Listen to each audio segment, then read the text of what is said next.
उसने आत्महत्या की है, बाद में फिर ऐसा खुलासा हुआ कि हत्या की गई, तो सर इसके बारे में बताइए। कि देखिए, जो पीएम रिपोर्ट आई थी, पीएम रिपोर्ट में हमेशा ये देखा जाता है कि जो कॉज ऑफ डेथ है वो hanging, asphyxia due to hanging लिखा है डॉक्टर ने, जो कि जैसे आपको बता रहा हूँ कि कोई सेमी कॉन्शियस व्यक्ति यदि है, उसके साथ मारपीट करके आप यदि उसे पेड़ से यदि उसको लटकाएंगे तो उसके अंदर सेम सिम्टम्स आएंगे जो कि किसी आत्महत्या की हैंगिंग के दौरान दिखाए जाते हैं।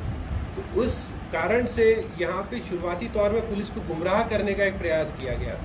इसके अलावा परिस्थितियाँ भी घटनास्थल पे मोटरसाइकिल को एक तरीके से खड़ा करना, मोबाइल फ़ोन को डैमेज करना, आरोपियों ने बहुत ही सुनियोजित तरीके से इस घटनाक्रम को अंजाम दिया था, जिससे प्रथम दृष्टया ये प्रतीत हो कि ये घटना मर्डर ना हो कि एक सुसाइड है, तो इसे सुसाइड का रूप देने का प्रयास किया। ये जो जी हाँ, ये रघुनाथ साहू के रिश्तेदार हैं। इनफैक्ट दिनेश साहू रोमन उनका बेटा है, रोमन साहू और राखीलाल इनके बुआ के लड़के हैं।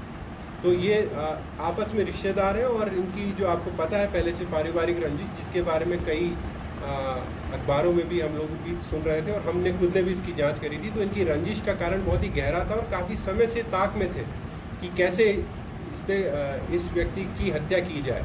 और दूसरे स्टेट में आने का भी इनका मकसद ये था कि जब अन्य राज्य की पुलिस जाएगी तो शायद उसको उतनी गंभीरता से ना ले और ये इस घटनाक्रम को आत्महत्या के रूप में फाइल कराने में सक्सेसफुल हो जाए।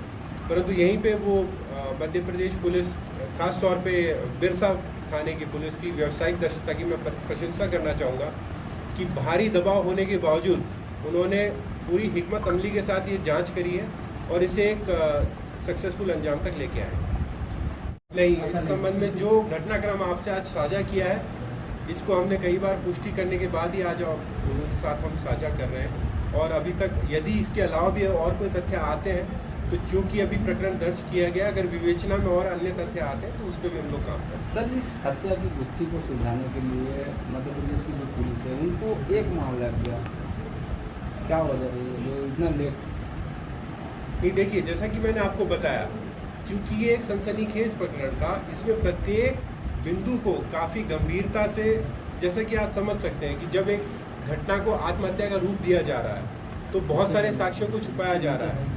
प्लस जो इसमें दूसरा पक्ष था, वहाँ पे भी एक मॉब लिंचिंग की घटना हुई थी, तो उस पक्ष के लोगों से भी पूछताछ करने में हमें काफ़ी कठिनाइयों का सामना शुरुआती स्टेज पे करना पड़ा था, क्योंकि पहले कानून व्यवस्था की स्थिति को नियंत्रण में लेना वो अपने आप में पुलिस के लिए एक चुनौती था।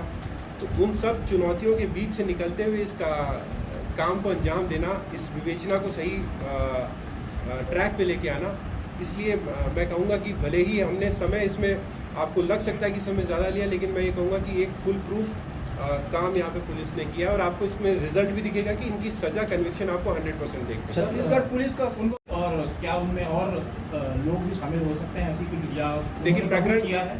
प्रकरण इसमें आज ही दर्ज आज अर्ली मॉर्निंग स्टेजेस में हमने इसमें प्रकरण किया है और अरेस्ट भी उनकी आज ही उनको न्यायालय में पेश भी किया जा रहा है। तो अभी ये इन्वेस्टिगेशन में रहेगा और इन्वेस्टिगेशन में हो सकता है कि और रोचक तथ्य भी आपके सामने। उन्होंने जो को कबूल किया। जी हाँ, हाँ जी, इस हत्याकांड में मृतक रघुनाथ साहू का भी कोई हाथ लगा, धीरज के पिता? ये क्योंकि अब जो उनकी मतलब ऑलरेडी ही इज़ डेड, तो उस पॉइंट पे क्योंकि उनसे पूछताछ तो संभव नहीं थी, इन लोगों से जो बात करी है इनमें प्रथम दृष्टया इन लोगों ने उस पर कुछ ऐसी जानकारी नहीं दी है, परंतु जैसा कि मैंने आपको कहा, हो सकता है कि आगे विवेचना में कुछ और तथ्य आ सकते हैं। वर्तमान में जो परिस्थिति है उसमें 4 आरोपी हमने मुख्य रूप से चिन्हित किए हैं और इन्हें हम अंजाम तक लेंगे। इस मामले में और गिरफ्तारियाँ हो सकती है, संभावना है? अभी तक की विवेचना के हिसाब से तो नए बिंदु नहीं आ रहे, परंतु यदि कोई साक्ष्य आते हैं, आपके माध्यम से आते हैं या परिजनों के माध्यम से आते हैं, तो उन पर विचार किया जाए। सर, आरोपियों तक आप कैसे पहुँचे?